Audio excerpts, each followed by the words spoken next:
Let's get on with the glow up. Hey guys, and welcome to All Glown Up.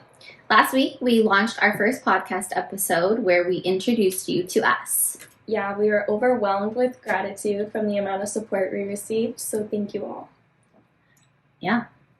This week, we're going to dig a little deeper, and we're going to talk about finding the power within you.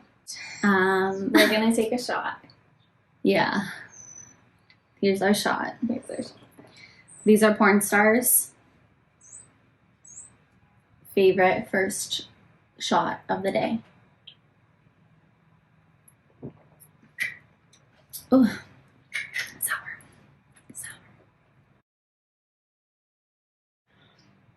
So why don't we start off by talking about what it means to us, owning the power within you. To me, it means getting to the point where you value your inner peace more than you value outside factors. Like nothing disturbs your inner peace unless you're letting it. Mm-hmm. So things like superficial relationships or like toxic self-behaviors, you basically stop like placing value on those things, and you can fully embrace like who you are, and really own your power. Like once you own it, you can get laser focused about what you want, how you're going to get there, and really give yourself like a good starting base. Once you're there, once you own your power. Once you own your power, Yeah. right. Because to me, when I think of owning your power and what that means to me, it starts a little bit before that, even before you get to wanting to find your inner peace and being able to cut off people that you need to cut off or whatever. Yeah. There's a point where you're like, okay, I am better than this. I'm worth more than this. Right. And to me, finding your inner power is like when you find that you are better than this because You have a turning point. yeah, you have like a turning point. So I guess my question to you is, was there a point before you got to the point where you were like, I want inner peace, I'm not going to let anything affect me, I'm not going to let anything get in my way unless I let it get in my way? Was there a point before that where you were like, I'm so powerful? Definitely. Of course, there's definitely a point before that. And I think, I guess to just get right in there, a couple of the points for me, I guess, in life where I felt like I almost had to dig deep and find something to like level up, you know, in life.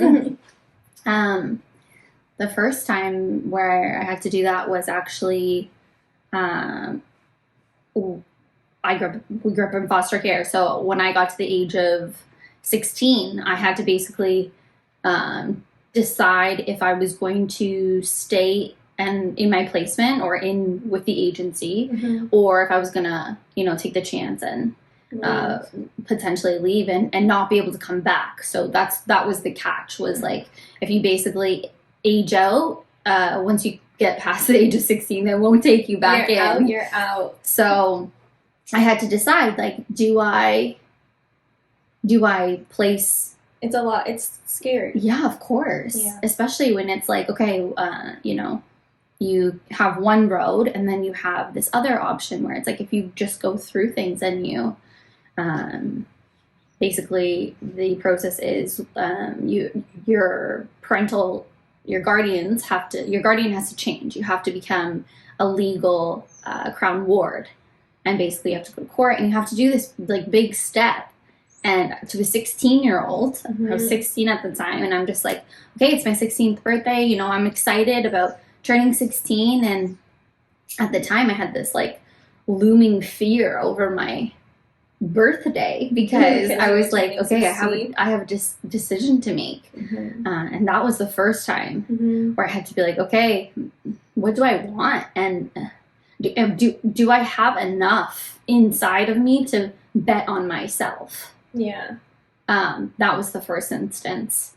The second instance, because I feel like it's been a progression. I'm not Right. just like at this place now in my life. It happens over and over. Yeah, and it continues to happen. Even I'm sure there's going to be more in my life that I'm going to have to find something. Of course, that's life. But I guess another big turning point in my life would have been after I went through a really bad breakup. Right. Sorry. I went through a really bad breakup, and it was a breakup in which, like, I was at a younger age and I lost myself completely in it. Mm-hmm. And, you know, you just become so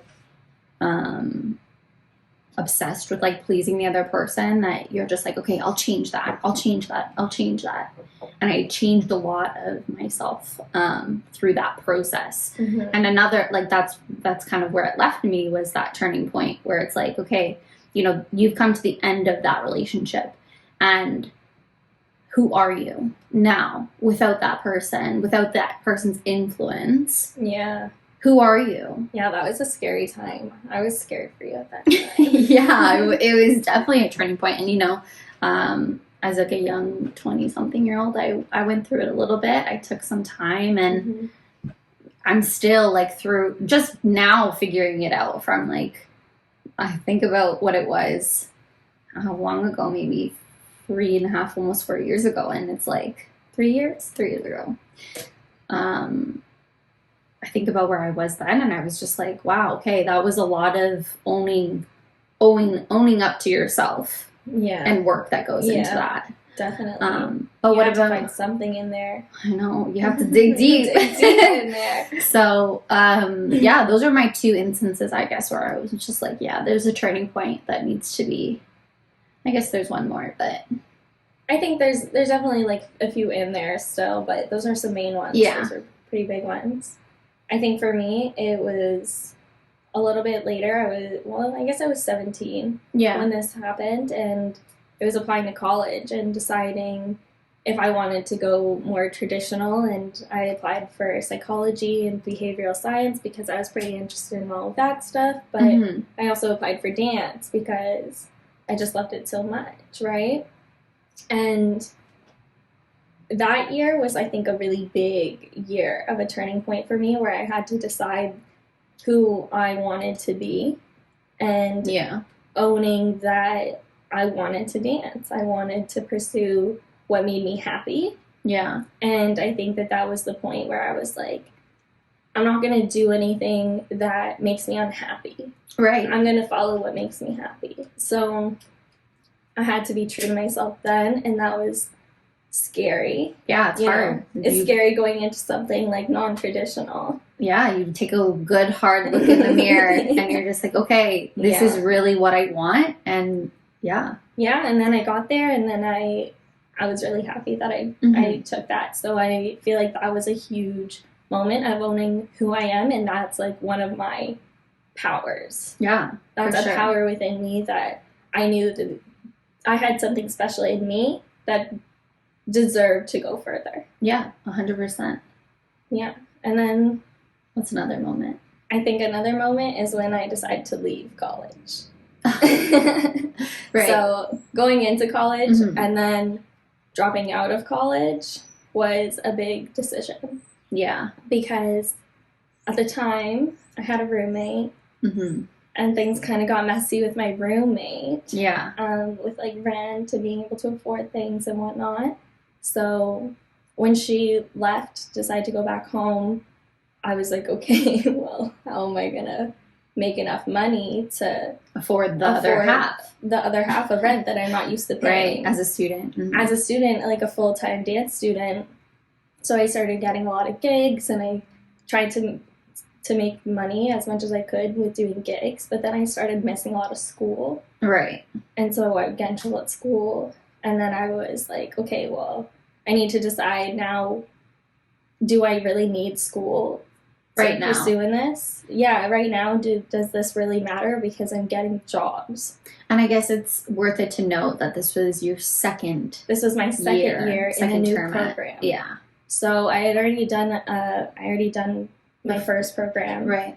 And I was just I was in school because I loved being at school. Like, I loved George Brown and everything. Like, I had some, some times. But no, it mainly came down to, is this what I really need in this moment for me when I know I can do this without it? I don't need, like, a piece of paper to get jobs. So yeah, exactly. That was another big, like, turning point where I had to really believe in myself to make that decision. Own that power. Yeah, own that. Yeah, that's crazy.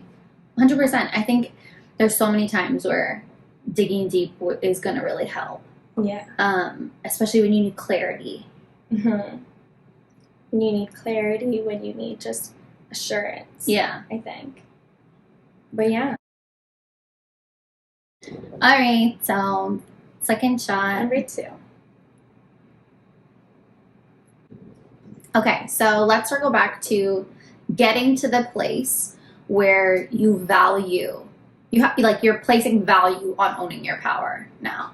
Right. So in those times that we just talked about, I'm curious to know what was going through your head, what was making you own that power. Like, some people do exercises, they talk to themselves, they meditate, they journal, whatever. Yeah.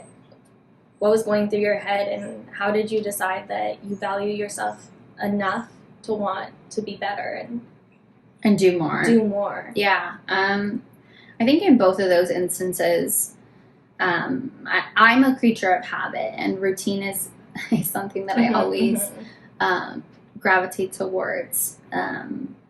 And for me, it was really just getting real with myself, looking myself in the mirror and saying, what are you actively doing to pursue what you want and your goals? And for me, it was implementing, time to do meditation.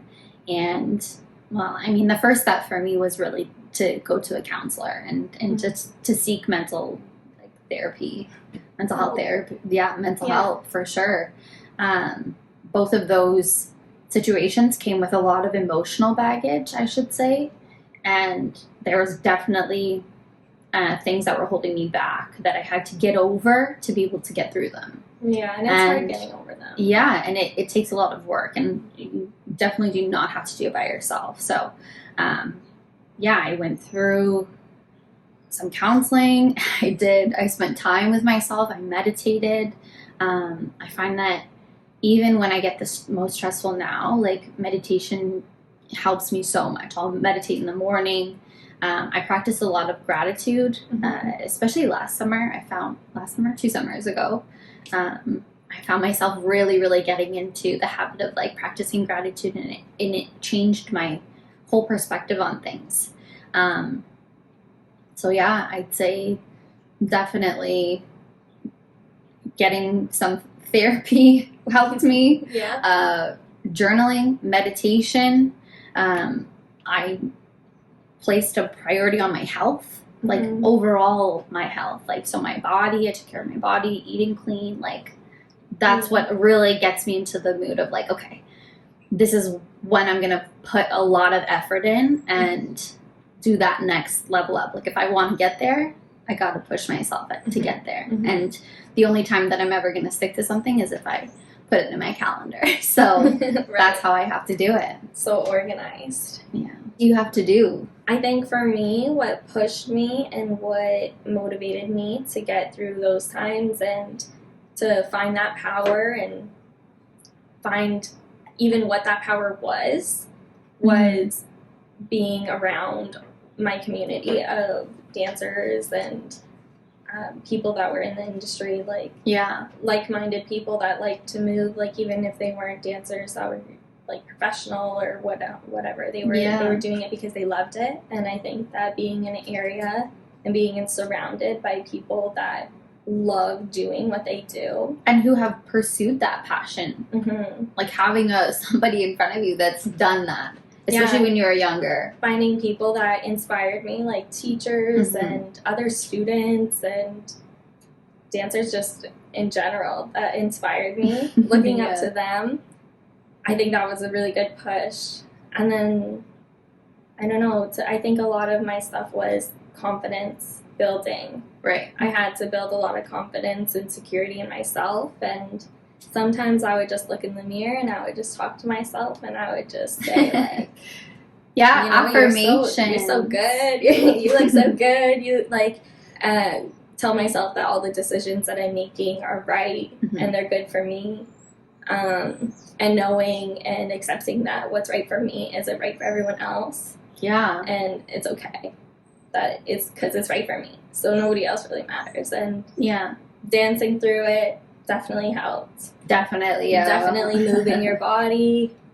I'm a mover, so doing all of that, having the good community around me. Yeah, I think that's so important. And that definitely was a big contributing factor to help you every single time you needed reassurance in your career or what your passion was. Like, you always looked back on your community to be like, yeah, this is why I'm doing it. This is what I love. Yeah. That's super important. I feel like that's a good piece for you. Okay. Yes, we have another shot to take. 3 shots. Okay. 3 shots. 3 shots.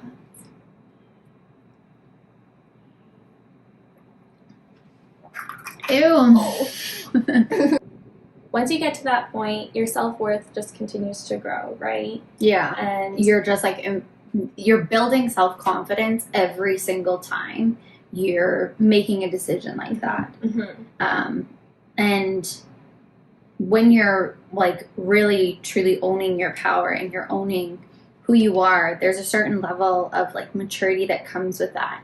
Right. And once you get to that level, you're just like, okay, yeah, I can apply this to my life.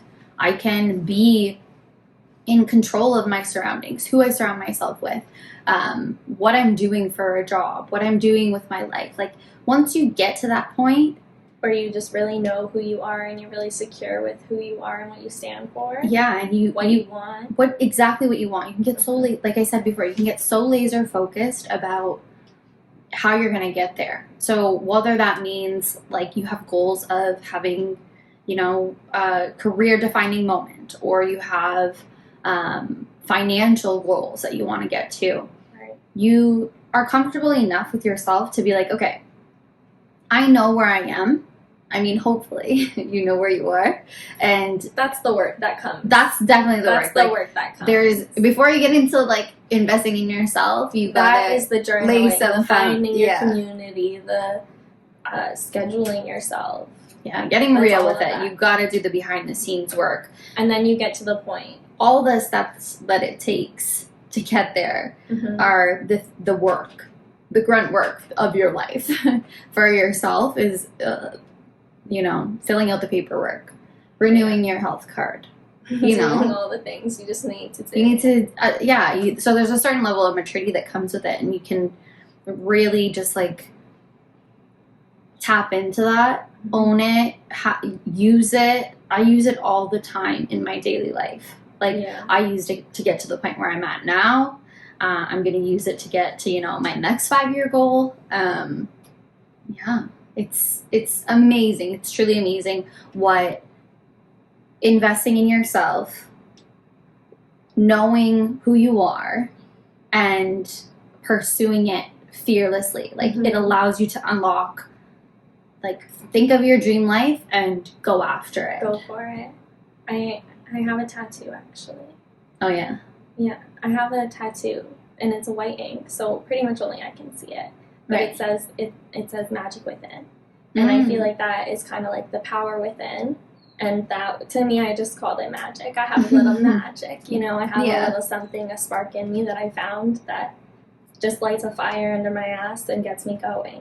So, yeah, I don't even know where I was going to go with that. But I have this tattoo, and I really, really believe it. And I think that if you really, really believe that you have a power, that you have something that just burns inside of you, and going with that, then like the possibilities are just endless for you if you just roll with that. Yeah, I mean, like, if you want it so bad, then, and you know what you want, you get so focused, and you take all of the steps to do that. You can have it. You can get to that point. You can get whatever you want. You can become rich. You can become, you know, whatever you want. It's all believing in that. It's all believing that you can do that you have the power to do that. And putting in the work behind it. Because it is not easy. It's not going to be easy, and it's not going to be instant. Yes.